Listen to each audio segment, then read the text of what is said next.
Our next contestant is South Africa.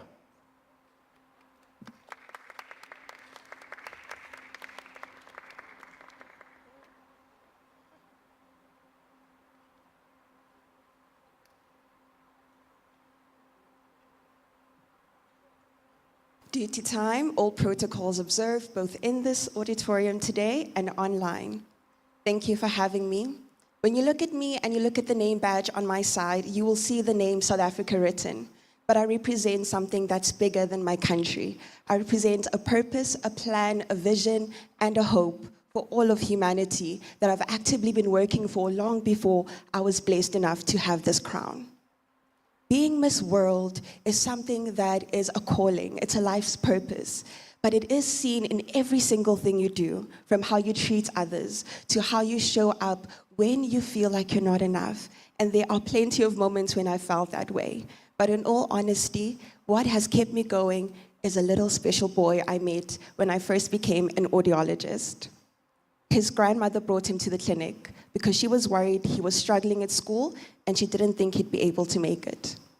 But she said something that stuck with me. Years later, I still can't believe how painful it was to hear those words, because they were a reminder of my own experiences, of feeling as if I was not enough to be cared for by the world that I was in. She said, I brought him to this clinic because I want him to hear, but I have to choose between getting healthcare and being able to ensure he eats the next meal. And no family should ever have to choose between their dignity, their right to be able to access the care that they deserve, and the opportunity to have a child that's dreaming and living and learning and growing. That is not the world I want to live in. That is when I decided to found my nonprofit, Caring Purpose. We are focused on 3 pillars: accessible healthcare through our mobile clinics across communities in my country, nutrition programs through food gardens, and literacy programs in schools and orphanages. When this all began, it was honestly from the boots of my car and a few friends. The lovely thing about working in a clinic is there's always someone willing to help even outside of work. The problem is when you don't have resources and you're often very tired from long shifts, you feel so limited because you're not sure if you'll be able to help more than just a big organization that is able to help you Monday to Friday. But over the past 4 years, we have successfully assisted 770 young people to be able to know that they're cared for, that they're loved, and that their circumstances does not have to determine their future. And since my crowning as Miss World South Africa on the 18th of July, a special date in my country because it represents our hero, Nelson Mandela, an icon and a beacon of hope, of restoration and redemption, I was able to touch a further 500 children.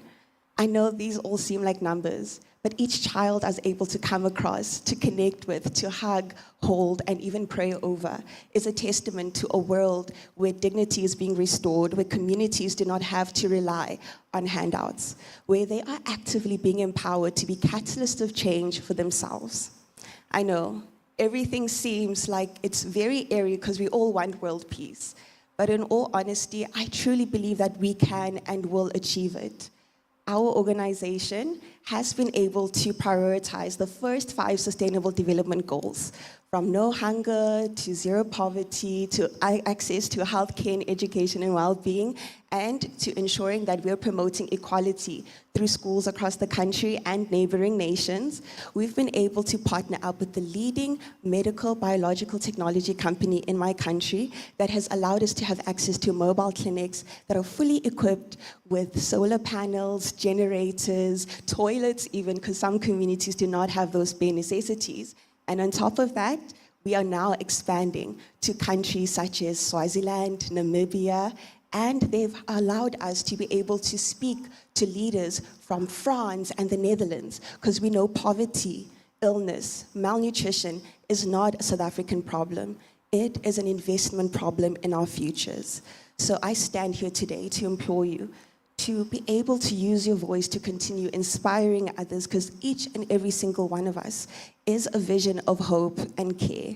But also to join me in not being afraid of standing up and not looking away when justice needs to be served.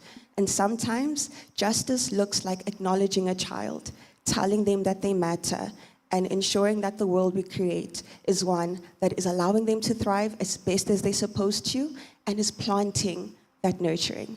Hello and goodbye. I'm Ramanda Homba. I'm an audiologist, a 2-time master's candidate, a UNICEF graduate, but also, most importantly, I'm a gardener of hope, dignity, and faith restored in our humanity. Thank you. Thank you, South Africa.